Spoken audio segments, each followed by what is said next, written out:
Well, good morning, everybody. Happy Saturday. Hailey, happy Saturday. Happy Saturday, Dan. Yeah, it's been a big week. It's spring, which I don't really know that means a whole lot because I got excited about March, and every year I figure March is finally going to do me right and be really warm and wonderful, and every year it seems to be not. No, I don't like March. I know. Just tell you not to like March. I know, you've told me, and I've been stubborn. I'm going to like March because that's my way. I'm just that kind. But no, March, you burned your bridges. With that last snowfall, it's over. And spring... It is supposed to snow again, I thought, too. Until I literally see, like, consistent good weather, I don't like any of you. Spring or March. Everybody else I like. But I'm burning some bridges here. Anyway, I feel good after venting. Now let's get on to the show because we've got lots of things. And the show, I don't even think I gave that. I went straight to my rant. Yes. The Repcolite Home Improvement Show, sponsored by Benjamin Moore, who's always proud to affix their name to us. Yes. Yeah, thanks for listening. Stan's rants Absolutely. about weather and March. Well, anyway, moving on, getting to the important stuff. We've got all kinds of things we're going to cover today. We're going to talk about STIX Primer from Insulex. It's one of our favorite products. It's really fun to talk about because it does something really amazing. It's got a great story. We'll get to that. And it's also on sale, which makes it even more exciting. True. We'll also be talking about hand cleaner, which doesn't sound very fun at all, but Hailey's got a great story. I have a very good story. It's very similar to when my friend came over and I had to use my steam cleaner, if you remember that. Right. And we will revisit all of that because it's really fun. And what else did we have, Hailey? One other thing. I can't remember Induction. Yes, induction stoves. It's something I don't know a whole lot about, which there's a lot of those things. I wasn't going to say it. I stopped myself. Yeah, I saw your brain freeze up. But we'll learn about it. Yes. I'll learn about it. You know a little bit about it. Do you want them? Do you not want them? It's something that's catching on a little bit. There's some pros and cons. Yeah, let's talk about that. But right now, let's review some of our reviews. We've given out a lot of things over the last couple of years where we've said, you've got to buy this product. This is a great product. Things that we love. And, some of them we've only used for a little bit of time. We put them through their paces. Right. But how accurate can those reviews be unless we actually revisit them after we've had these things for some time?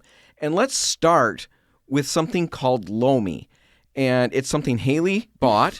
It's a ridiculous expenditure from my point of view. I thought it was crazy. Yeah, and you gave me a lot of grief. A lot of grief. Mm-hmm. But anyway, I'm going to let you explain it all, but I do want to let everybody realize or remember, Lomi, you launched that segment by talking about Lomi as your new best friend. Yes. So your human best friend and your husband relegated to the edges of your social I did feel bad about range. that. Right. Yeah. And Lomi took center stage. However, I think that Lomi, like the company Lomi, heard that segment because very shortly after that, I saw an advertisement and they called it your new best friend. I'm convinced I gave them the idea.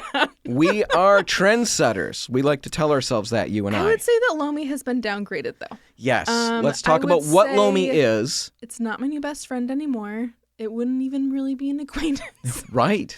But Lomi is a counter composter. And I really, really loved it when I first got it because it does something really cool, which is create compost for you in just a matter of hours. So you can put your food scraps in, fill it up, and then run it.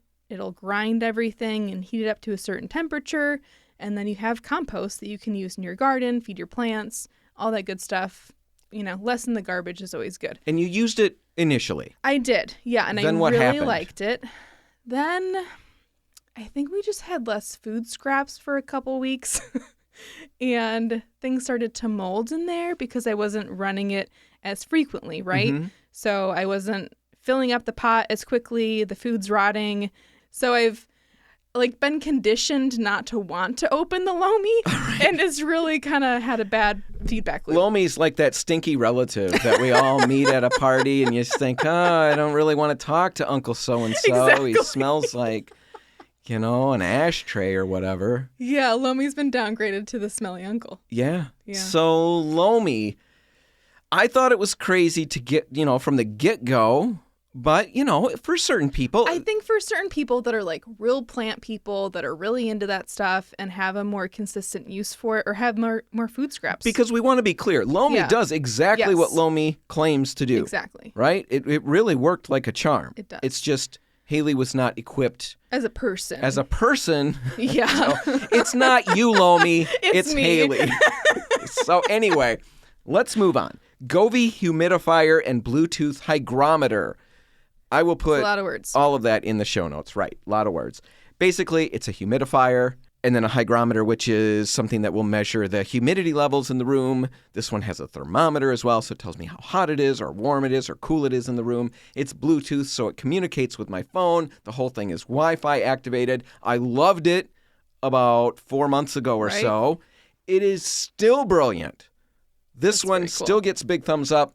I get little texts or notifications when the water's low. You've told me about these. You're like, oh, I got to put more water in the humidifier. Well, and what's really great is it's happened when the kids have been home and I have texted them, go fill up the humidifier and hit the start button and it will keep going. It has maintained That's really cool. an exactly what I wanted that room to be at humidity-wise for my guitars and stuff like that. It's maintained it all of these months. It's absolutely perfect. It's pretty impressive. And I'm not good at maintaining. I can get the thing going. Right. Yes. And it will run out and I forget about it. Totally. This won't let me, so it nags me. And in this regard, the nagging is good. That's a smart appliance. GOVEE humidifier, Bluetooth hygrometer, both need to kind of be together. I got them for about, I think, total of $60 combined. Yeah, and then I mean, that's you what can makes buy it work. just a normal humidifier for that much, so I think this is a great deal. Oh, yeah, this is really good. Really like it. Big thumbs up. Last one, Hailey. We've got a little bit of time left. Dawn Platinum Power Wash Dish Spray. Yes, this is another Hailey. Yeah, it's a mouthful. And if you're really naughty and you use bad language, that could be a mouthful. Oh, because it's soap. Right. Right. Did you ever get your mouth washed out with soap? No. Oh, I did. Mom got it on my teeth. When she pulled the soap bar back out, Mom went straight to the soap bar. Oh yeah, that was not yummy. I don't remember what I said. It was probably something about dinner. Anyway. What are you saying about your mother's cooking? This tastes like shoe again, Mom. Get the soap out. No, that's a joke, Mom. She's probably breaking out Seriously. the Irish Spring right now. Let's talk about the dish power wash dish spray. Yeah. So essentially it's like any other dishwashing detergent, but it's in a spray bottle. And so you can spray down, your pots, pans, dishes. You can wipe it down with a sponge and then rinse it. And what's the song? It works really, really well. Spray, wipe, and rinse. You've probably heard the little jingle. Yeah, I was going to beatbox it, but they always, you went too fast. Make it sound like these products are really amazing, and then you use them and you're like, okay, this is not doing anything. You say it's exactly what they say it is. Yes, I think it's exactly like the commercials demonstrate, which never ever happened. So I was very excited. And I still love it. Yep. I'm still using it. I went out and bought it just to, see once. And yes, I would agree with Hailey. It does exactly what they say it will do. It works really well. I really liked it. I like the little spray applicator. I don't fill up the sink with water and soap suds anymore. Just spray everything as we're doing it and rinse it real quick. It lasts. I was concerned I was gonna burn through it too quickly. Yes. I thought it lasted just fine.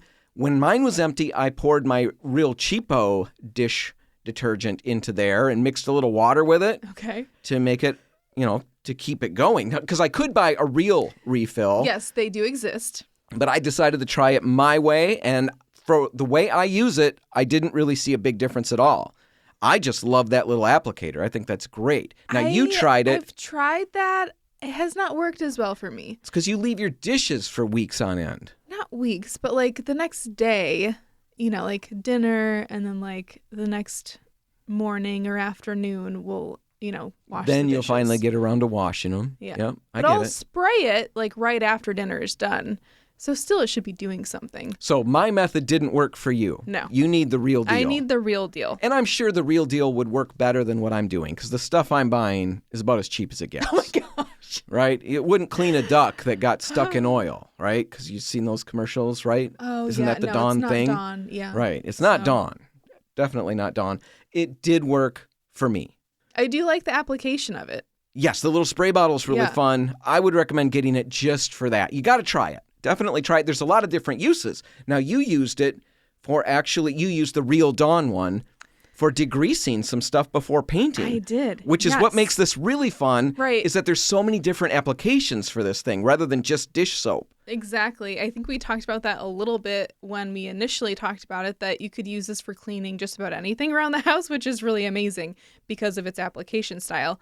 But recently I used it as a way to prep before I was painting, because I have this little shelf that's right above the stove, and I don't have a fan in my kitchen, so grease probably builds up on things more than it would in other kitchens. But we've got this little shelf that has all of our spices on it right above the stove. And so I have no idea the last time it's been cleaned. Yeah. Probably way too long. Like, we moved in. There's flies stuck in it like La Brea tar pits. It was stuff. there already from the previous owners. So who knows when they cleaned it last? I did not clean it when we moved in. That's the level of grossness. Really gross. Right? You sprayed it with this stuff and you had success? I sprayed it with the Dawn Power Wash Dish Spray, and yeah, amazing. Ready for painting once you got it rinsed and dry. Yes, exactly. We had to, wipe it off with water afterwards, but it cut right through the grease that had built up from being above the stove. Yeah, the Dawn Platinum Power Wash Dish Spray. It's good for the dishes. I like it a lot for that. I use it in a lot of different ways around cleaning the stove, things like you said, The Hailey. bathroom. Definitely check it out. It's inexpensive. Still thumbs up on that one. Yep. Lomi, a little bit thumbs down. GOVEE Humidifier and Hygrometer, Yep. big thumbs up. Dawn Power Wash Dish Spray, big thumbs up. Yep. All right, we're going to take a break. When we come back, we'll be talking about hand cleaner and a fun little story. Yes. That's all just ahead. Stay tuned. Well, Hailey, your friend Amber has visited again and left you with another story to talk about. You're listening to the Repcolite Home Improvement Show, sponsored by Benjamin Moore. And this one's a good one. You got to remind people of the last one, because that one was pretty good too. Yeah, poor Amber. I mean, I feel like this is a fair punishment, though, for staining things when visiting. She lives out of town, and she's come to visit a couple times in the past few months because I'm pregnant, and she's really excited, right? She wants to see my pregnant belly. And last time she was over, she brought chocolate into the living room, which I didn't really think anything of at the time. Right? She's a grown-up. Yep. You didn't have to yell at her or say no chocolate in the living room. Exactly. At least you didn't think so. I didn't think so. But then she sat on my wool vintage, very nice couch that's like a light color, like almost a white. Like it's a really, really light gray. And somehow, I don't even understand how she did it, but somehow the chocolate ended up underneath her and she melted it to the couch. You can imagine the visual as she got up to, Yes. go to bed that night. And there we have that on the couch. Described it very colorfully You last did. time, and I'll spare people from that this time. Thank you. Thank you. Anyway, you got that out with your steamer, which we just talked about all these other products we had promoted and said were great. The steamer was another one. And yeah, that lived up to everything you hoped it would do and more. You didn't know it would remove chocolate from your vintage couch, but it did. It did a great job. I cannot see where the stain is anymore. And yeah. So it's time for another visit. So Amber visited. needs to come back over. Mark something new. What did she do this time? And this time I didn't even notice it until she had already left. So I didn't really get to give her a Hold hard on a time second. in Does person. Amber listen? Yes. Okay, Amber, I just want you to know I'm making a lot of fun, but I'm a spiller too. I'm a spiller too. It's one of those things I do. So I'm really enjoying your few moments. So anyway, she just visited. Yeah. And she is a fidgeter. Like, she's a little bit ADHD, maybe. Maybe that's the common thread. That's my problem too. Well, yes, that All is right. a thing. Okay. So she's fidgeting. She's fidgeting, and one of the things that she keeps on her is silly putty. It's been that way since I've known Amber. Like, she's always been obsessed with silly putty. So she's always got like silly putty with her in the little egg? No, they make like tins of it now. It's not technically a silly putty brand. It's probably like... Is it brain putty or something? Yeah, exactly. Okay. So it's like not even the nice silly putty color. It's like a dark, sparkly purple. So some people probably see that in her pants pocket and think she's got like chewing tobacco, but it's just silly putty that she's fiddling with. Yeah. All right. So she's got her silly putty. She has her silly putty. She had like a chunk of it in her hand, and we were going through baby clothes that she was so generous bringing over. We were going through them. And so we're sitting on the floor. And I go back into the room a couple days later after she's already left and look behind a tote of baby clothes. And there on the carpet is a pile of silly putty on the rug. Yep. Looks just like the other thing did, didn't it? Well, kind of. I mean, gives it was you that idea. purpley, but figured the cat ate something maybe. It was very clearly in amber stained. So it's all mushed into the carpet. Right, because silly putty just new like melts into nursery. the fibers. Yeah. And the rug is another light colored thing. It's like a very, very light baby blue, which I know is a dangerous rug color to have in a nursery, but I went for it anyways, and I'm paying for it already. I did not know how I was going to get this out. So we've got this problem set up. Right. It's not a steamer solution. No. That's not what you're doing. Mm-mm. We've got a product that we sell in our stores. It's a hand cleaner that we use it for all kinds of different things. It's like normally like an industrial type hand cleaner. Like if you paint with oil-based paints or you're using resins or adhesives. I used it after I wallpapered the nursery because I got some of that glue on my hands. What was the brand? Cresto. And we carry a couple different ones. Yeah, there's Permatex as well, but they both do an amazing job at cleaning things. Now, the one that you used, again, what was that name? Cresto. Cresto. Crusty is what I want to say, but it's Cresto. It's got a grit to it, and the grit is actually ground up walnut shells. So it degrades, which is really nice. In your pipes and all that. It will go away. Because a lot of the other industrial hand cleaners use actual pumice stone, so you can imagine what that does to your pipes over time, just having stones sit there.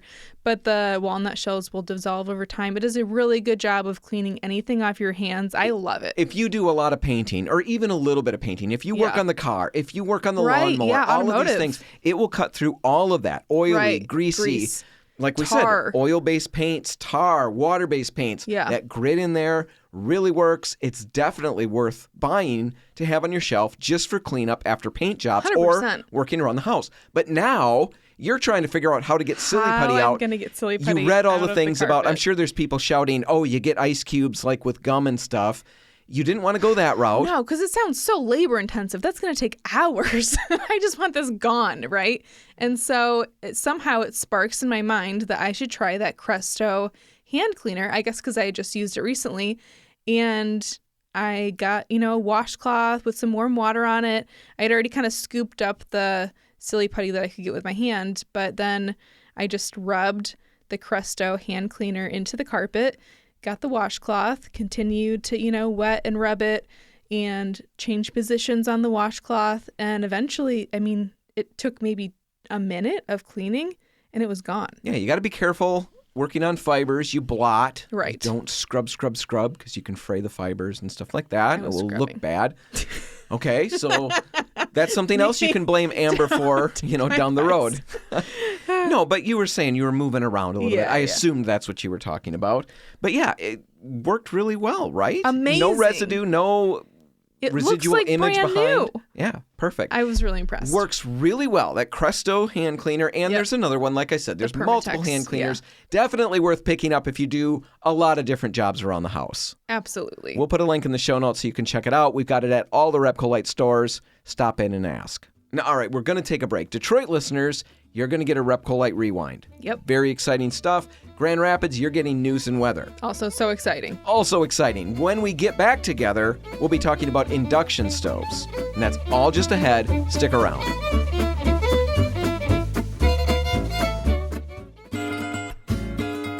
Well, Hailey, we're going to talk about induction stoves. Yes. And this is something that I was not terribly familiar with. I should have been. I wasn't really either, but I have a friend that actually has one. And she said, do you know what this is? I just got an induction oven. And I was like, oh, that's cool. I don't know. In my mind, I just thought she got a new oven. Yeah. I would have assumed it was like a really good one that had been inducted into like a Hall of Fame for ovens. You're listening to the Repco Light Home Improvement Show, sponsored by Benjamin Moore. And yeah, we're going to dig into the pros and cons of induction stoves, ranges, figure out how they work and all of that. But before we do all of that, we do have to do a little bit of house cleaning. I think. In regards to our previous segment, where we talked about hand cleaners and using that to get silly putty out of the carpet, one thing we didn't mention that should always be mentioned when you're using cleaners on carpet is to test things in an inconspicuous spot. Because while it worked for us, there's all different materials out there, and I just don't want to be responsible for somebody calling and saying, yo, that guy on the radio and that lady with him said, put this in the middle of my carpet in my living room, and look what's happened. Yeah. So test before you go crazy with something. Always. All right. Induction ranges. You said you had a friend who... She has one. Loves it. It was a gift. She got a very generous housewarming gift when she moved in. Oh, my goodness. Yeah. Because these things, and we'll get to that. I got pot holders. They're not necessarily cheap. Right. Extremely generous. From her in-laws. They all band together and bought them a new oven because apparently the one that was in the house was just shot. All right. No good anymore. All right. She loves it. She loves So it. let's take a step back. We're going to talk about pros and cons, but let's first talk about how they work in the first place. Right. How does an induction stove work? I didn't understand this, and then I felt a little silly for not knowing. But apparently, unlike electric or gas, it's just the pot that's heating up. So essentially, there are these copper coils that are under a glass surface on the stovetop. Mm-hmm. And those copper coils create a magnetic field when iron is present. So if you have a cast iron pan on top of it, when it's turned on, those iron molecules will bounce together. They start doing their little dance. Yep. And it heats up the pan. Right. The metal pan's resistance with all of that and this magnetic field that's happening generates heat and heats up the pan, like Hailey's saying, or the pot. Yeah. And that's how everything cooks. The surface doesn't actually heat up. Yeah, the surface isn't hot. So yeah, really, really interesting. Super cool. And it makes me very excited. So let's talk about the pros. Let's start with that. Are induction ranges right for you? The pros. It's efficient and really, really fast. Right, because like we said, it's not actually heating up the cooking surface. It's just heating up the pan.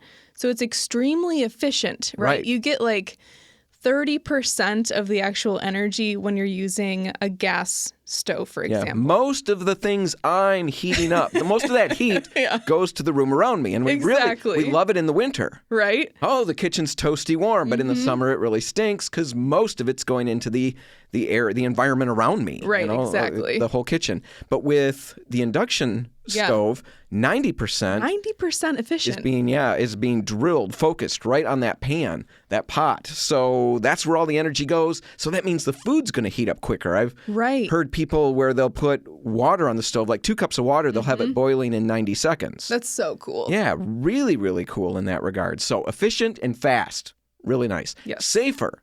You don't have the red hot burners or the open flames, all of that. People, not naming names, but some of us get burned by things like that regularly. Right? I mean, you could still find a way to get burnt because the pan will be hot. Right. That is still hot, but you can actually put your hand on the surface. Right. Once you've removed the pan from that spot, there'll be residual heat on an induction range. But it's not hot. Not hot generally. So it's usually safer. And you're not using an open flame or anything like that. Yeah. Really good in that regard. But for that reason, too, it cleans up easier because all of that cook surface where the food splatter is landing is not going to get baked on to your cooktop like it would with anything else. Yeah, the gas stove that I've got, that stovetop is just terrible. We've talked about it. Yes, we have. It's apocalyptic in appearances. And yes, everything gets caked on with the flames. Right. Now, there is every now and then a lucky accident that occurs. Like the other night we were doing chicken and a little tiny strip fell out of the pan somehow and landed like in there, under the grate, right by the little flame. And I didn't know it because it was under the pan. Sure. I took everything off to clean up and there's this little perfectly crisped piece of chicken. It was delicious. Oh, it was my wonderful. gosh. If I could cook that way all the time, I would. So yes, there's lucky little accidents, but most of the time it's a real mess to clean. With this stuff, with the induction range, it doesn't get super hot, so it doesn't cake on. You just wipe it right off. Yes. I love that. Right? I'd gladly trade my crispy little chicken strip. Yeah, I know. Awesome. I'm sorry. All right, cleans up easily. Really adaptable. I like that. That's another big pro. And what I'm talking about here is I've seen some of them. Now, not all of them are going to be necessarily this way. But, Sure. most of them, a lot of the budget ones, the ones that I could afford, are probably going to have zones, heating zones, where the Right. coils are placed underneath that ceramic top. Exactly. But there are other ones out there that you can get that will actually adapt the zone a little bit. Where they'll... Depending on where the pan is. Right. Well, it depends on where the pan is, but then there's other ones that will actually bridge the distance between two sure. different burner elements. Or they're not burner elements. They're little coils. Yeah. The little coils. What that means is you could put a tray down, like a bigger griddle type surface, and it will heat up all of that, because wherever there is iron, Yes. it will react, and that will start to get very warm. So you could actually have like a griddle top that you're working on. That is really nice. While you're doing other stuff in pots and pans to the side. Yeah. I would love to have a griddle. Yeah, that's really cool. So But air frying is also a possibility. My friend talked about this. In the oven, you can actually, she did an entire chicken. She just air fried an entire chicken in the oven. It was like rotisserie, Oh, my really little strip crispy that and was nice. cooked by the flames tasted kind of rotisserie, but I couldn't do a whole chicken that way. Nope. I'm not trying to steal her thunder. That'd be pretty gross and hard to do. But you could do it that way with the air fryer aspect of the oven. Yes. Okay, so a lot of pros with an induction range. Yeah, a lot of pros. Let's talk about some negatives, because I heard all of those pros and I was all in. Sold. Like, you're going out today and getting I'm one of those people. I make quick decisions and then regret them a lot and very quickly. But anyway, I was all pumped. Let's go. Then I thought I better check out the cons. Yeah. Very first one sealed the deal for me. Can't do it. You might need a service upgrade, Right. for your electrical system. You need a dedicated 220 to 240 volt circuit and 40 to 50 amps. So if you've got an electric range, you're probably okay. Right. Mine is gas, Same. which means I'm most likely going to need an upgrade, and that can be expensive and cost prohibitive. It can run anywhere from $800 to $1,500, and that coupled with the fact that You're going to be buying unit a itself- new stove, which is also going to run around Yeah. $1,600. I mean, that's it's a big investment. That's a big one. And now let's talk about another one, and it's how you may need new pots and pans.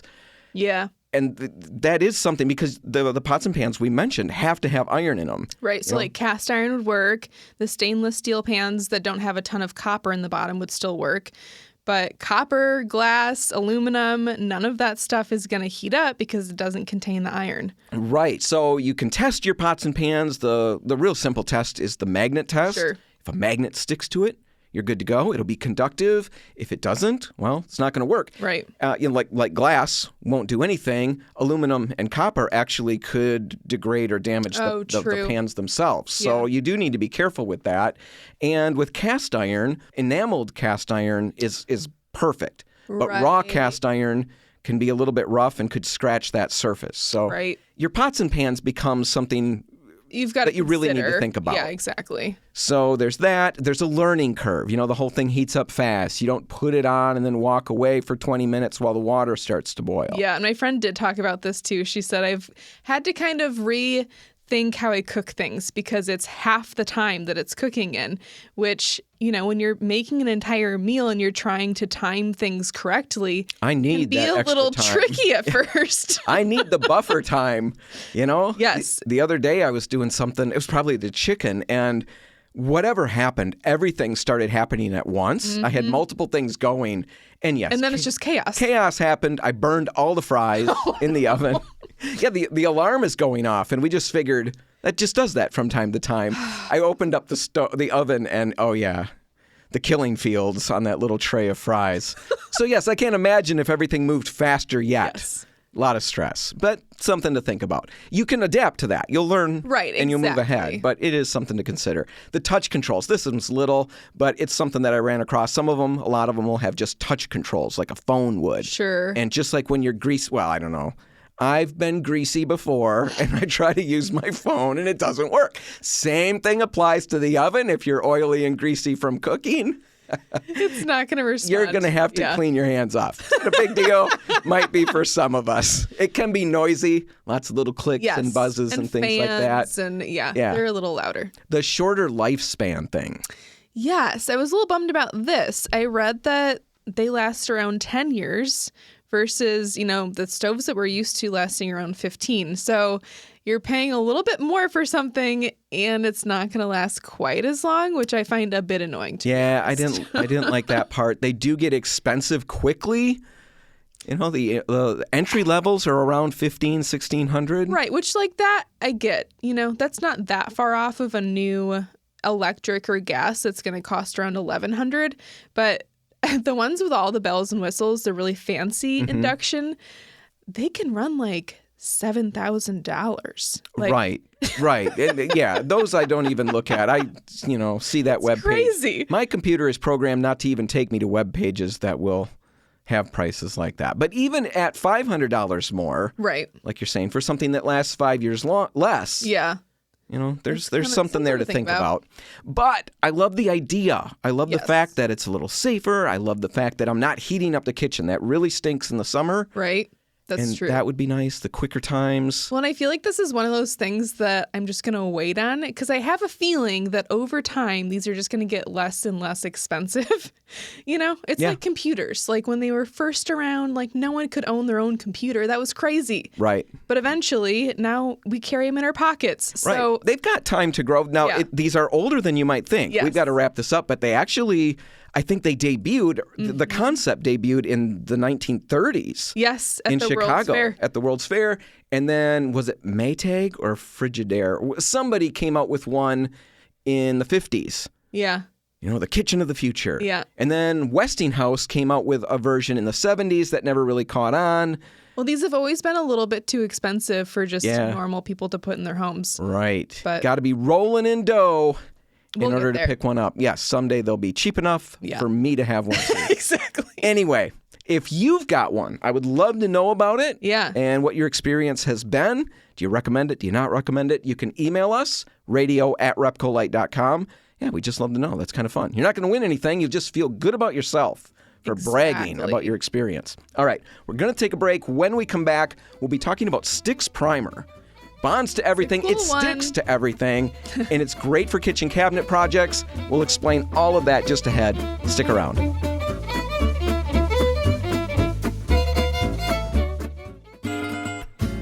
And we're back, and Hailey, I'm starving. I had breakfast today. So dramatic. So hungry, I can barely focus. You're listening to the Repcolite Home Improvement Show, sponsored by Benjamin Moore. And yes, I'm very hungry right now. And I'm kind of excited because I ate breakfast with the idea of, staving this off, not being hungry. Okay. But I think it got my body moving, right? It got my metabolism. So I think I'm burning through fat right now just to stay alive. Just to stay alive. Think about how thin I'm going to be at the end of this. It's amazing. Anyway, we've got a few more minutes, maybe 6 minutes, and we want to talk about STIX Primer. It's on sale right now through the end of the month, so you can get a good price on it at any Repcolite location. Why would you want to use it? Well, STIX is... It's kind of amazing, honestly. It's kind of a superhero of primers. Yes, it's a bonding primer, which, for those that don't know what that means that it's going to stick to things that most primers or paints will not adhere to. Right. So, most primers will go on things like wood and plaster and drywall and acoustic tiles and wood. All of those things are normal primer materials. STIX takes it a step farther. It can do all those things, but it's also going to stick to things like PVC, plastics, glossy surfaces, tile. Yeah, ceramic tile.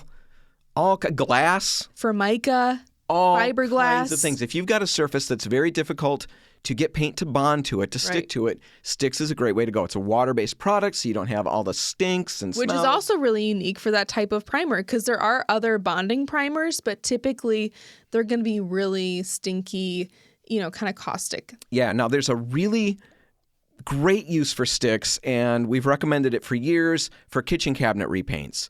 So we're going to get into that in a minute. But another really interesting use for it that I love is like an old backsplash. Sure. A lot of us have 80s tile backsplashes in our homes. The people who bought my old house, that's what they've got, because that's what I put there for them to enjoy for years and years. They've got this old, dated tile backsplash, and changing that is... It's expensive. It's a significant project. Now, it can be done, of course, but not everybody just wants to jump into that. Right. A great get-you-by fix. It's not the end-all solution. Sure. But you can paint that ceramic tile, even if it's glossy. But the thing is, you need to use a primer that will bond to that. Right. And a lot of primers won't. A lot of primers can go on it, but they will also be scratched right off when you even, barely even look at it. Exactly. And I think a a lot of DIYers don't actually understand that that's the case for paints and primers, that you can't just throw anything on a glossy surface or on plastics. I see a lot of videos online of, very popular DIY projects where they're just coating the stuff with normal paint. And I can only imagine what they're experiencing down the road, because I know that if any little chip of that comes up, they're going to be peeling that paint off of those surfaces in sheets. No, here's something to think about. If you love watching those shows, we all love watching those shows where they're doing remakes and remodels and stuff like that. Just to give you some insight, the people who work with paint, and I'm sure this plays out into all the different aspects of life that these shows touch on, but we see it from the paint's point of view, from a paint world point of view. And man, we cringe all the time. Oh, so many mistakes. Don't take what you're seeing on those shows as gospel or accurate. At least run it by somebody who knows and make sure that you're working your way through a project in a way that's going to produce good results. Products for a reason. Right. So STIX is a great bonding primer. So with that ceramic tile backsplash, let's say, get it washed down like you normally would for, any kind of prep painting, right? Yeah. And then prime it with STIX. Now, we would recommend doing some light scuff sanding and things like that. You technically don't need to. Yeah, because we've tested it and we've not taken that step because we were really pushing the limits and have had great success. But you can always get better success by doing as much as you can. So a light scuff sanding, prime it with STIX, top coat it with whatever. ScuffX would be great. Any kind of product like that, talk to us in the store, and you'll have a completely different looking backsplash. That's going to hold up. Yeah, for very little money. Now let's talk about kitchen cabinets, because that's the other place that STIX really, really shines. And let's say you've got an old, birch cabinets in your kitchen. Maybe it's oak cabinets. They've been varnished. It's that 80s kind of honey oak look, and you want to get rid of it. STIX is a great bonding primer for that first step. Well, because the other really nice thing about STIX is not only is it going to bond to those cabinets, but it's also a really extremely hard film that STIX creates. So a lot of other primers, are latex or things like that. This is a urethane. So it actually dries extremely hard, which is what you want for a cabinet surface. So again, with the cabinets, you would do all of your prep work, your degreasing, your cleaning, all of that. Rinse it really well. Make sure it's dry. Do your scuff sanding. Right. Then make sure you wipe off all of that dusting that the sanding dust that you created. Prime it with STIX. Then let it dry. You've got to let it dry a little bit and then give it a good look over, because every now and then there will be some tannin staining that bleeds through in certain spots, which means you'll see a little bit of a yellowing, sometimes even brown spots. If you see little spots like that, you're going to need to spot prime those with a specialty primer like a white pigmented shellac or something like that before you move to your finish paint. But a lot of times you won't get any of that tannin bleed if you've got, really good seal on there already. Exactly. But STIX, ideal for situations like that. Well, and you mentioned, the 80s oak, but also people have some cheap cabinets that have come from places like IKEA that are essentially a plastic. Like a Formica kind of a look, yeah. Yes, exactly. And I've seen those painted. I actually had a friend that lived in an apartment that had those cheap cabinets. They're essentially a plastic, like a Formica, that are on top of those surfaces. And someone at some point had painted it. And she's washing it down for the first time, and literally the paint is just peeling coming sheets of it off. In sheets. Yeah. So if you have cabinets like that too, STIX is perfect. So many problems that STIX will solve. Stop out at any Repcolite and ask us about it. And it's on sale until the end of March. So there you go. Hailey, that's all the time we've got. We're going to have to wrap it up. If you want to catch this one again, you can find it online at repcolite.com. Now, whatever you do today, make sure paint's a part of it. All of the Repcolite stores are open, waiting to help. I'm Dan Hansen. I'm Hailey Johnson. Thanks for listening.